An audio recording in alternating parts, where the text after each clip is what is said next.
হাই মই মুসাব্বিৰ আপুনি কেতিয়াবা চিন্তা কৰিছিলনে কোনো এটা বস্তু আপুনি জাস্ট ক্লিক কৰিব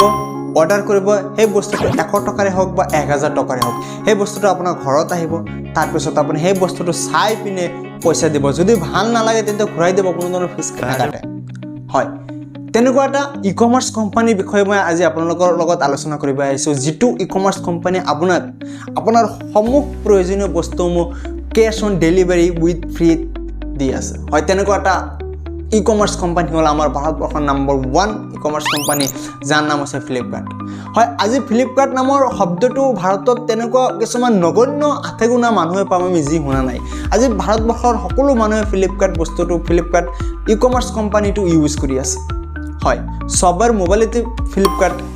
সফটৱেৰটো আছে যাৰ জৰিয়তে মানুহে প্ৰয়োজনীয় 100 টকাৰ পৰা আৰম্ভ কৰি 1 লাখ 2 লাখ 5 লাখ লাখ লাখ টকাৰ বস্তু ক্ৰয় কৰি আছে এনেকুৱা এটা বৰ্ষমান এনেকুৱা এটা ট্ৰাষ্টেড ই-কমাৰ্চ কোম্পানীৰ বিষয়ে আজি মই আপোনালোকৰ লগত আলোচনা কৰিম সেই কোম্পানীটো আজিৰ পৰা কিছু বছৰ আগত যেতিয়া কোম্পানীটো ষ্টাৰ্ট হৈছিল তেতিয়া তাৰ অৱস্থা কেনেকুৱা আছিল সেই কোম্পানীটো আজি আকাশ চোৱা সফলতাৰ পিছত লুকাই থকা কাহিনীটোৰ বিষয়ে মই আলোচনা কৰিম তো বলক বেছি কথা নকয় আমি আমাৰ কাহিনীৰ সম্পৰ্কে আলোচনা কৰোঁ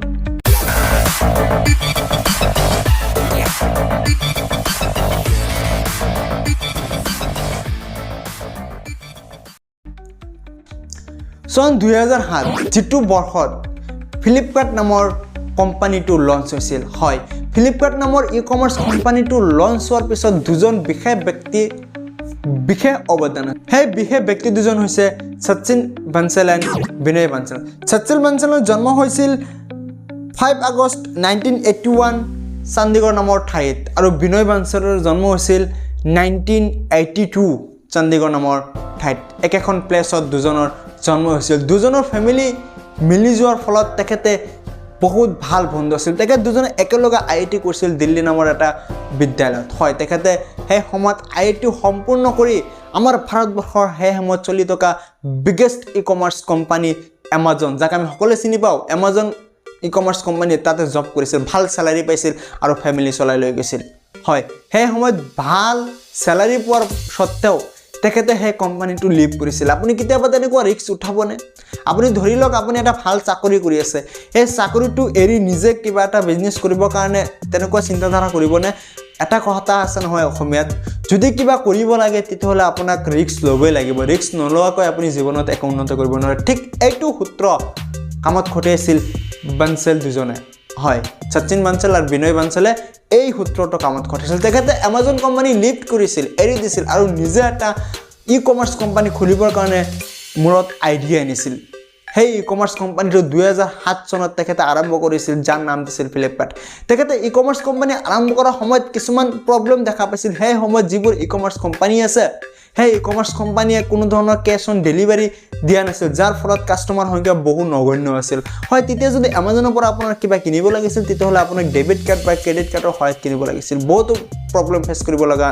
হৈছিল কাৰণ সেই সময়ত মানুহে কোনো এটা বস্তু নাচাই কোনো এটা বস্তু নচুই আগতে পইচা দি কিনিব বিচৰা নাছিল তেনেকুৱা প্ৰবলেম ফেস কৰি তেখেতে এটা কোম্পানী এটা ওয়েবসাইট লঞ্চ কৰিছিল যাৰ নাম দিছিল flipkart.com হয় flipkart.com-ৰ জৰিয়তে তেখেতে গ্ৰাহকৰ সমূহ সুবিধা প্ৰদান কৰিছিল যিকোনো বস্তু কিনিবৰ বাবে তাত পিকচাৰ প্ৰভাইড কৰিছিল সেই পিকচাৰটো চাই আপুনি তাতে জাস্ট ক্লিক কৰিব অৰ্ডাৰ কৰিব সেই বস্তুটো আপোনাৰ ঘৰত আহিব তাৰ পিছত আপুনি চাই পিনে যদি পছন্দ হয় পইচা দি আপুনি কিনিব তেনেকুৱা চিন্তাধাৰা লৈ ফ্লিপকাৰ্ট এপ্লিকেশনটো লঞ্চ কৰিছিল ফ্লিপকাৰ্ট এপ্লিকেশনটো লঞ্চ কৰা সময় তেখেতে ফাৰ্ষ্টত কিতাপ সেল কৰিবলৈ আৰম্ভ কৰিছিল কাৰণ যেতিয়া নেকি ফ্লিপকাৰ্ট ই-কমাৰ্চ কোম্পানীটো লঞ্চ কৰিছিল বিভিন্ন কোম্পানীৰ লগত তেখেতে আলোচনা কৰিছিল কোনো কোম্পানীয়ে তেখেতৰ সেই ফ্লিপকাৰ্ট কোম্পানীত ইনভেষ্ট কৰিবলৈ সাজু হোৱা নাছিল প্ৰথমতে ফ্লিপকাৰ্ট কোম্পানীত তেখেত দুজনে মিলি সচিন বানসাল আৰু বিনয় বানসাল দুজনে মিলি 4 লাখ টকাৰে ইনভেষ্ট আৰম্ভ কৰি সেই কোম্পানীটো আগুৱাই লৈ গৈছিল যেতিয়া নেকি সকলো ভাৰতৰ সমূহ কোম্পানীয়ে সব মানা কৰি দিছিল আমি ইনভেষ্ট নকৰো তেতিয়া নিজে হাৰ নামানি কিতাপৰ দোকানৰ সন্মুখত যাই নিজৰ কোম্পানীৰ বিষয়ে এডভাৰটাইজ কৰিছিল আৰু কিতাপসমূহ সেল কৰিছিল নিজে স্কুটিতে গৈ মানুহৰ ঘৰে ঘৰে কৰ্মচাৰী ৰখা নাছিল নিজে স্কুটিতে গৈ মানুহৰ ঘৰে ঘৰে কিতাপবোৰ অৰ্ডাৰ যেতিয়া কৰিছিল মানুহৰ ঘৰে ঘৰে ডেলিভাৰী কৰি ফ্লিপকাৰ্টত ফাৰ্স্ট কাস্টমাৰ যেটো ডেলিভাৰী কৰিছিল হেতু আহিছিল আমাৰ ভাৰতৰ এখন ৰাজ্য অন্ধ্ৰ প্ৰদেশৰ পৰা আৰু তাতে যাই পিনে তেখেতে স্কুটি দি যাই পিনে ডেলিভাৰীটো কৰি আহিছিল হয় তেনেকৈ 1-2 বছৰ ফ্লিপকাৰ্ট চলি থকাৰ পিছত প্ৰায় 40 মিলিয়ন বিক্ৰী কৰিছিল ফ্লিপকাৰ্ট এপ্লিকেশ্যনৰ পৰা তেতিয়া ডাঙৰ বিজনেছমেনসকলৰ চকু পৰিছিল সেই ফ্লিপকাৰ্ট কোম্পানীটোৰ ওপৰত কাৰণ যেতিয়া নেকি 1-2 বছৰত 40 মিলিয়ন বিক্ৰী কৰে নিশ্চয় সেই কোম্পানীটোৰ ওপৰত বিশেষ অৱদান আছে মানুহে সেই কোম্পানীটোক নিশ্চয় ভাল পাব ষ্টাৰ্ট কৰিছে তেতিয়া ডাঙৰ ইনভেষ্টমেণ্টসকলে সেই কোম্পানীত ইনভেষ্ট কৰিবলৈ ষ্টাৰ্ট কৰি দিলে আৰু বিভিন্ন ধৰণৰ কোম্পানীৰ লগত যোগাযোগ কৰি মানুহৰ সমূহ প্ৰয়োজনীয় বস্তুসমূহ সেই কোম্পানীত চেল কৰিব ষ্টাৰ্ট কৰি দিলে আজি চাওক ফ্লিপকাৰ্ট কোম্পানীত আপোনাৰ যি লাগে মোবাইলৰ পৰা ষ্টাৰ্ট কৰি আপোনাৰ 100 টকাৰ পৰা 10 টকাৰ পৰা ষ্টাৰ্ট কৰি আপুনি 1 লাখ 2 লাখ 5 লাখ গাড়ী মোবাইল ব্ৰাছ কলগেট যি ইচ্ছা সকলো বস্তু আপুনি কিনিব পাৰিব সেই ফ্লিপকাৰ্ট ই-কমাৰ্চ কোম্পানীটোৰ পৰা সেই ফ্লিপকাৰ্ট ই-কমাৰ্চ কোম্পানীটোৰ আজি ইমান বিশেষ সফলতা লাভ কৰাৰ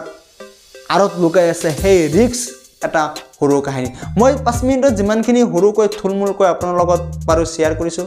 যদি আপুনি আৰু বিশেষ ডিটেইলছত জানিব খোজে তেতিয়াহ'লে আমাক কমেণ্ট কৰি জনাওক আমি আৰু বিশেষ ডিটেইলছত আপোনালোকৰ ওচৰত আনিম ভিডিঅ' বনাই ধন্যবাদ